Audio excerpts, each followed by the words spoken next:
Os Correios avançaram mais nas tratativas para contratar um empréstimo com bancos. O valor discutido até agora é de 12 bilhões de reais. Esse número é menor dos 20 bilhões que foram solicitados inicialmente.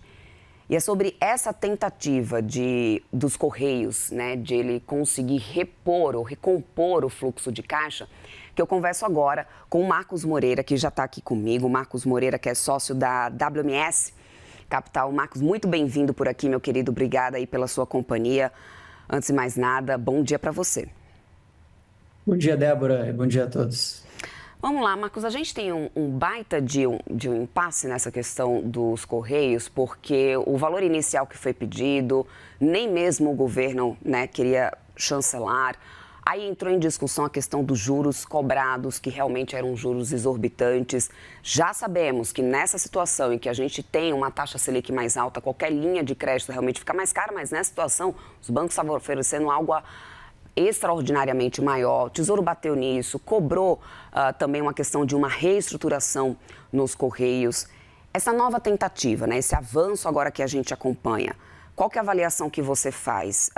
É o suficiente? Vai dar tempo da gente conseguir recompor ou de pelo menos garantir o pagamento de 13º de funcionários agora nesse mês de dezembro? Porque esse empréstimo era de imediato para conseguir pelo menos fechar as contas desse mês, já desse ano 2025. Qual que é a avaliação que você faz, meu querido? Débora, nós entendemos que há uma tentativa desesperada dos Correios por recursos, tá?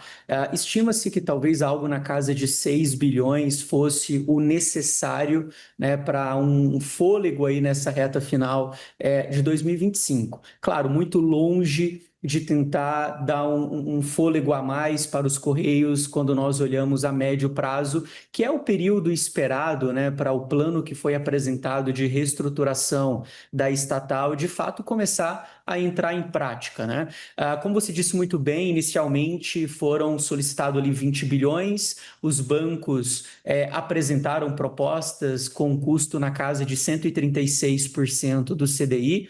E aí vale lembrar que nós temos um CDI muito próximo de 15%, em um dos maiores níveis das últimas décadas. Mas operações que há garantia da União têm um custo máximo teto de 120% do CDI. Paralelo a isso, também existia a expectativa de que o Tesouro poderia fazer um aporte direto no caixa dos Correios, só que definitivamente não há espaço para isso no orçamento, visto que esse é um recurso que sairia diretamente do resultado primário, E vale lembrar que hoje o governo está contando moedas para tentar fechar o resultado primário de 2025.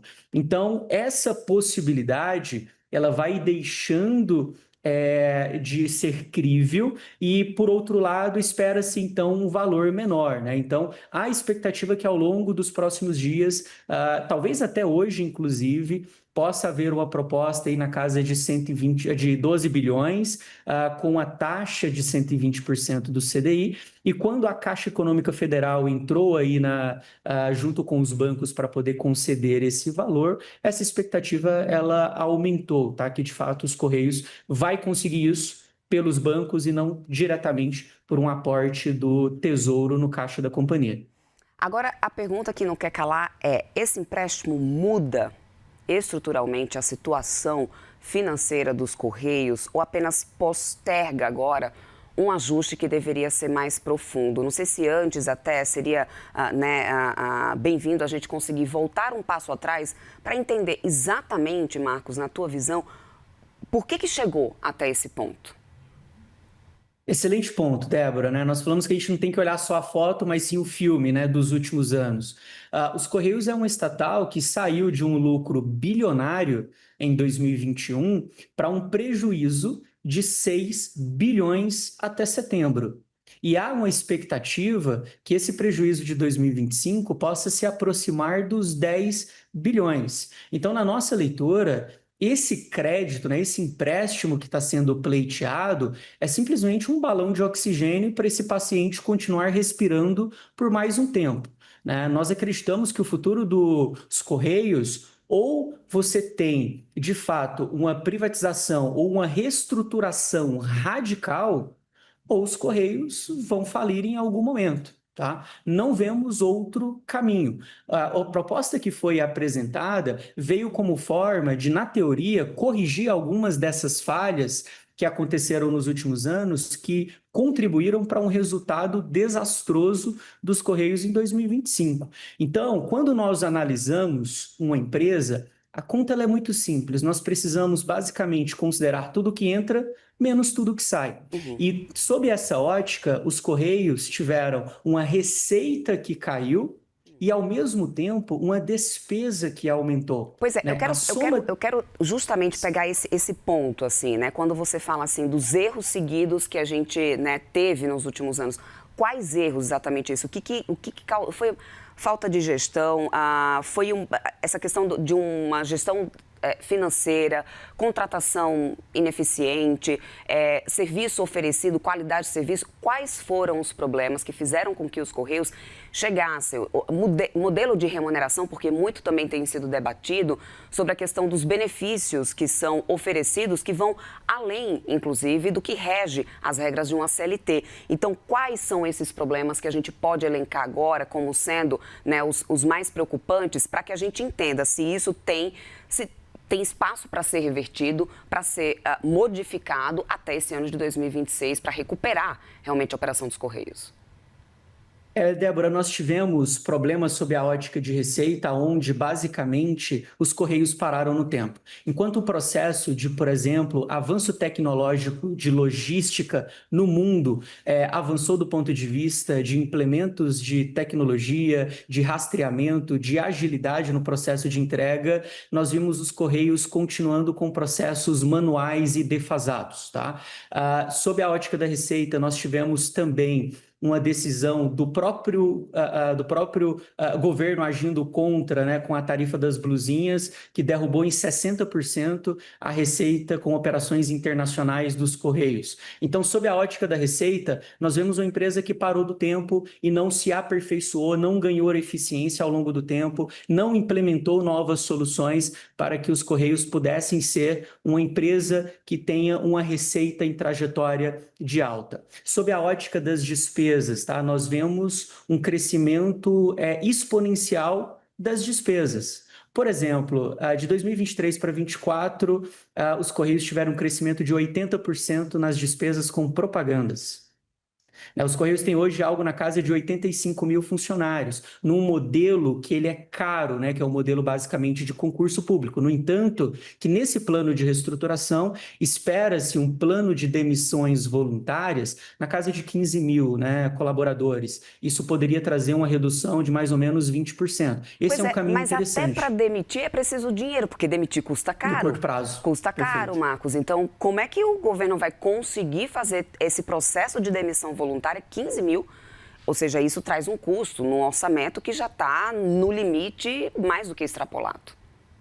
Por isso, aumenta-se a necessidade de uma injeção imediata de caixa dos Correios, até para sustentar esse plano de reestruturação. Há um remédio amargo, Débora, que precisa ser tomado no curto prazo para que a empresa consiga ter previsibilidade e consiga, de fato, permanecer, se perpetuar ao longo do tempo, tá? Então, há um custo para reestruturar diante de uma empresa que tem um buraco bilionário no caixa, tá? Então, nós vemos que há, sim, um caminho importante para tentar, de fato, voltar a colocar os Correios nos trilhos, mas, de fato, sem esse fôlego de curto prazo, isso se torna inviável. Então, se a gente não tiver uma concessão de empréstimo dos bancos com a garantia da União, não vai restar outro caminho a não ser o Tesouro realmente socorrer os Correios, e aí você acaba, talvez, tentando resolver um problema, criando outro que não há espaço hoje no orçamento